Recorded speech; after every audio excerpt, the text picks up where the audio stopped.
A metszőollóknak sajnos hibái is vannak. Jó lenne ezeket elkerülni, ha lehet már a vásárlásnál, de legkésőbb akkor, amikor használjuk őket. 3 ilyen hibát szeretnék bemutatni, nem csak 3-ban, nyilván sokkal több is lehet, de ezek szerintem a legfontosabbak. És ebből is az első, a vágópenge nyelének ez a homorú, konkáv kialakítása, aminek 100 éve még volt értelme, de mára elvesztette minden ergonomiai jelentőségét, pont a másik irányba kellene görbülnie. Így, mint ezen az ollón mutatom, pont ilyen domború formát kellene felvennie, mert hogy az ujjaim, amikor így behajlítom őket, akkor egy ívet vesznek föl, majdnem egy félkör ívet, semmiképpen nem ezt a konkáv formát. Nem véletlen, hogy így alakították ki 100 évvel ezelőtt, volt értelme.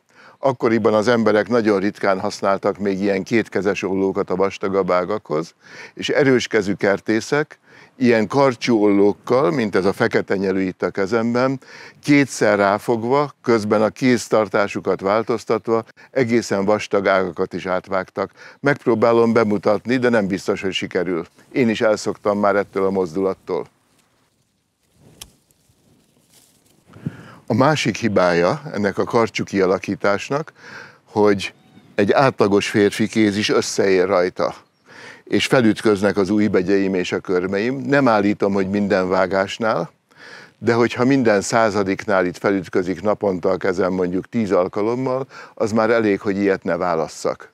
Olyan vastagnak kell lenni az ollónak, hogy semmiképpen ne érje körbe a kezem. A második gyakori hiba, hogyha túlságosan tapadós az ollónak a nyele. Természetesen ezt mutatni nem tudjuk a videón, de én érzékelem, hogy rendkívül tapadós a nyél, vagy amennyire helyettesíti a rugó erejét.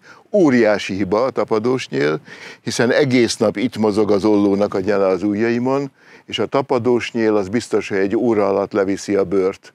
Hogyha néhány hét után megkeményedett a tenyerem, akkor a tenyerem fogja levinni ezt a tapadós nyelet, de hát az általában cserélhető.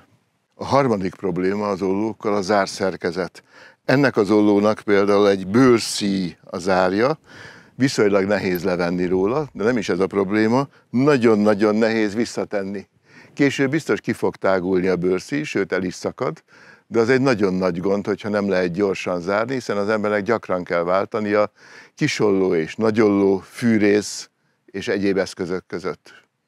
Ennél nagyobb gond, hogyha az olló magától is bezáródik. Most egy ilyet mutatok, itt középen van elhelyezve a zár, és ez egy nagyon okos dolog, de hogyha csattan az olló, akkor magától is bezáródik, és abban a pillanatban kizuhanna a kezemből.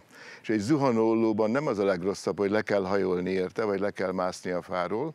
Összefoglalásul a legfontosabb 3 hiba, amit ne vegyünk meg a boltban a metszőollóval, ne legyen a vágópengének homorú nyele, egyik nyél se legyen tapadós, és a zárszerkezet semmiképpen nem működjön magától.